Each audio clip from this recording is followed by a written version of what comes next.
talks on emotional maturity. Acceptance of fact is maturity. The physical body of a human being in time becomes adult, but physical adulthood does not necessarily imply growth of maturity of mind. The thinking person that a human is, he or she has to respond to the world emotionally, and emotional response can be mature or immature depending upon the understanding one has gained while going through the various experiences in day to day living. Pain can be an unpleasant thing that remains unpleasant all your life, treasured in memory, or it can be an experience out of which you can grow to become greater than the pain.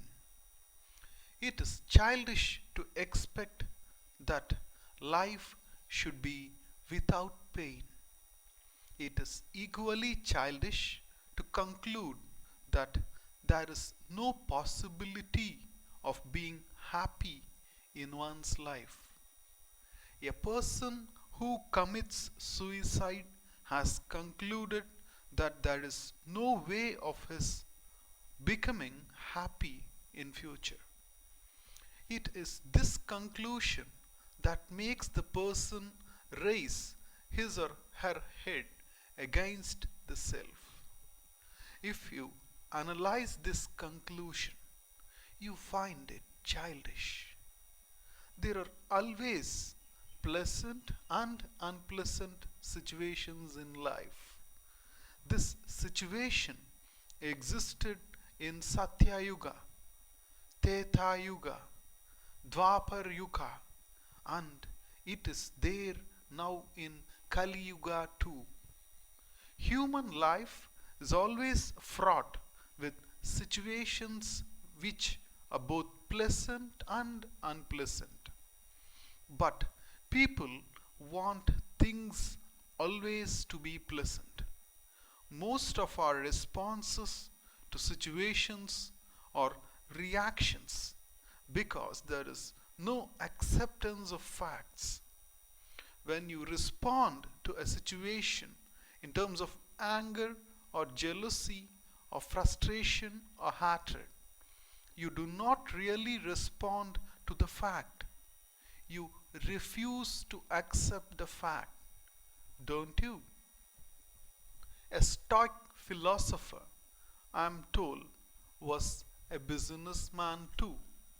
He was waiting for the safe arrival of a large sailing ship carrying aboard his wife and children and all of his wealth. One day he heard a knock on his door and found a breathless messenger who announced, "Sir, your ship has sunk." "What? Your ship has sunk? So what?" "Sir, you have lost all your wealth." "What? You are a pauper." "So what?" "Sir, you have lost your wife and children." "What? You are an orphan." "So what?" Look at these two types of responses from the same person. The first response is an excited "what?" The second is a cool "so what?" The difference is obvious.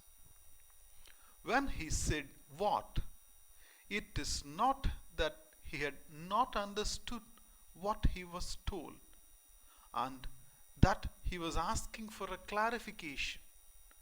The messenger had announced the news in clear words, and it was very clear to him that the ship had sunk. And still, when he said "what?", it means, "Oh no, not really." Thus, what is the response of the non-acceptance of the fact. An ordinary person will keep on building up on that non-acceptance. There is a sense of loss, and one sees oneself as a person without the family and all that the money brings. One would have to start all over again, and there is no certainty of whether one will be successful. One sees a variety of things associated with the loss of family, with the loss of money, and becomes sadder and sadder. It is all due to resistance to accept the fact that the ship had sunk. The philosopher also said what, as an ordinary person would say, but he was a thinking person, a mature person, and therefore the next response was, so what? That is, that is the response from a person who has accepted the fact. What is a response from a person who has not accepted the fact, who does not want to accept the fact? But it is childish not to accept a fact, because a fact is a fact whether you accept it or not. All you accomplish by not accepting a fact is an emotional buildup which results in sorrow, frustration, despair, a whole chain of reactions, and then a series of actions. You may require the whole society to come and console you. Many years may roll by, and still there is a chance that the fact is not accepted. There is a great distance between these two types of responses. It may take 100 years for some people to bridge this distance. It may take 20 years for some others. It may not happen in this birth in case of many. It may take several births. But for this philosopher, it involved only a few seconds. If something can go wrong, it will go wrong. That is Murphy's law. If a ship can sink, it will sink. If it does not, be grateful. This philosopher was able to assimilate within a few seconds the fact that things had gone wrong, and he accepted the fact. Lord Krishna says in Gita, Tasmad apariharerthe natvam sochitumarhasi. Therefore, you ought not grieve over an irreparable fact. If there is a situation you can do something about, it calls for an action. If it is a situation like sinking of a ship, like death, which you cannot do anything about, you have to accept it.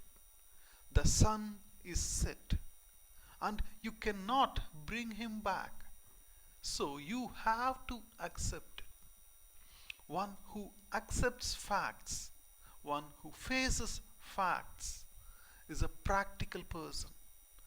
In other words, a mature person, one who has lived one's life growing, getting something out of every experience, is a mature person ready to accept facts. Therefore, accepting facts is a characteristic of a mature person. Acceptance of facts calls for action where the situation can be changed. Regarding the situation that cannot be changed, Lord Krishna says, Tam Stitikshaya Bharata. May you bear with them, O Bharata.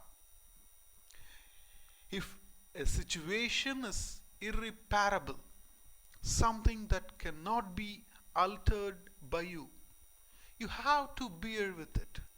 You have to have titiksha, forbearance. So, titiksha is nothing but maturity.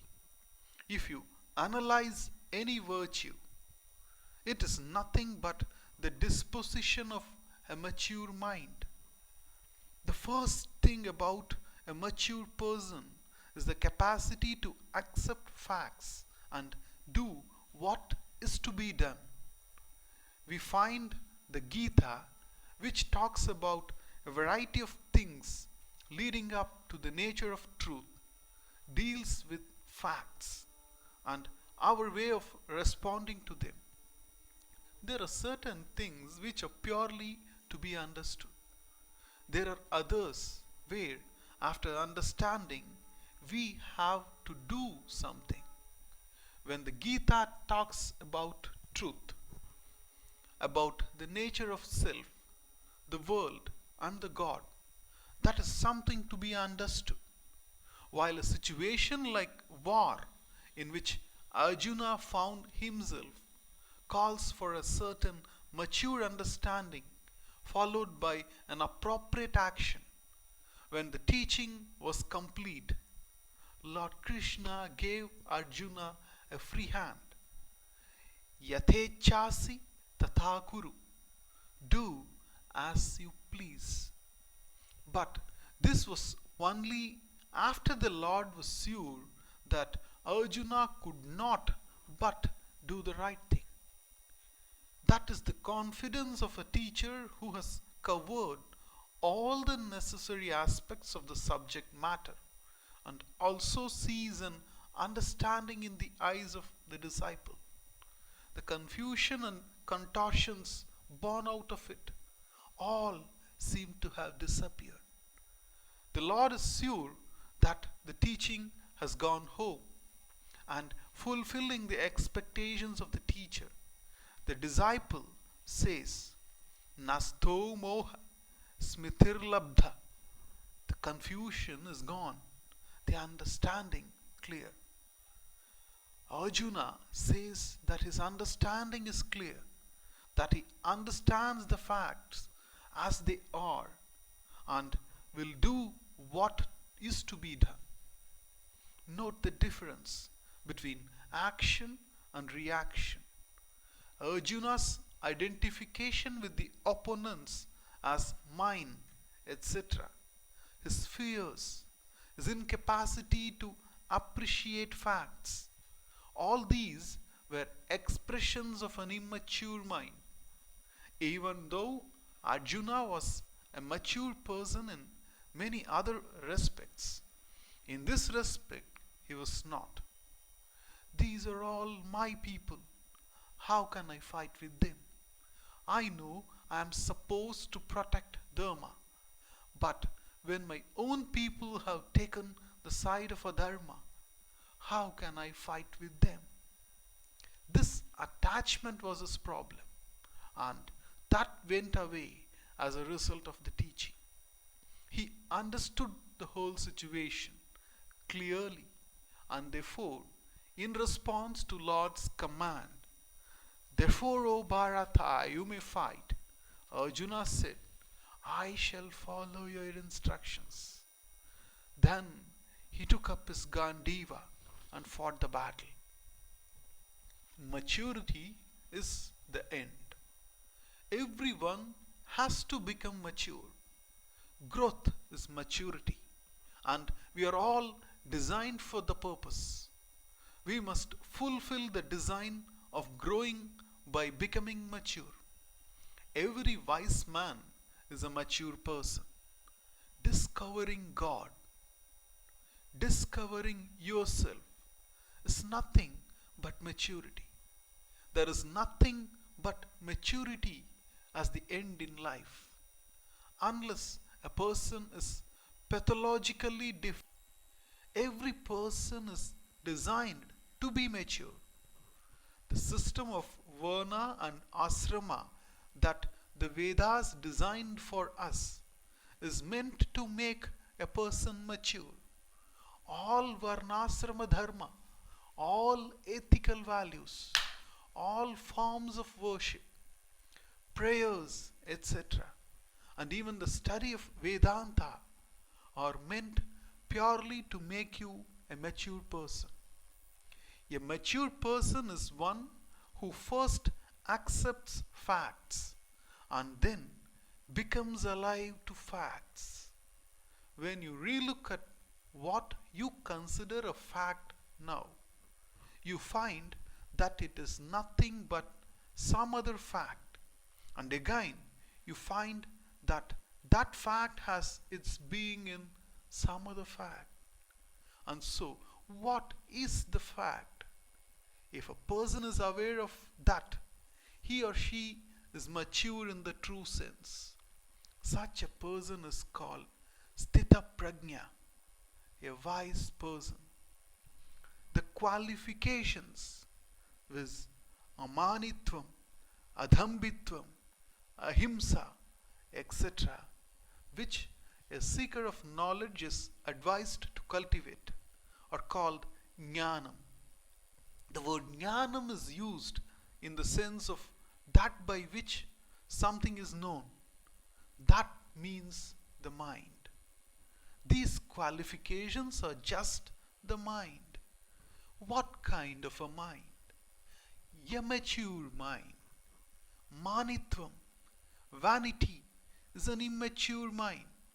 Amanitvam, humility, is a mature mind. Vanity, pretentiousness, cruelty, all these exhibit an immature mind. Every black marketeer is immature. Hitler was an emotionally immature person. A person who has developed a national ego or a community ego is an immature person. Every ego is immature, whether it is religious ego or a social ego or a national ego or a community ego. There is nothing but clash where there is ego. There is no problem in the world except immaturity. We can deal with all the problems if we are mature, and so growing is the solution. Maturity is not meant only for a few chosen people or the avatars. It is meant for every person because every human being is designed to grow, to become mature all the way, physically, emotionally, and with respect to understanding. You'll be confused if your understanding is confused, and you'll be mature if your understanding is right. That is what Vedanta does. It gives you the right understanding, makes you a mature person.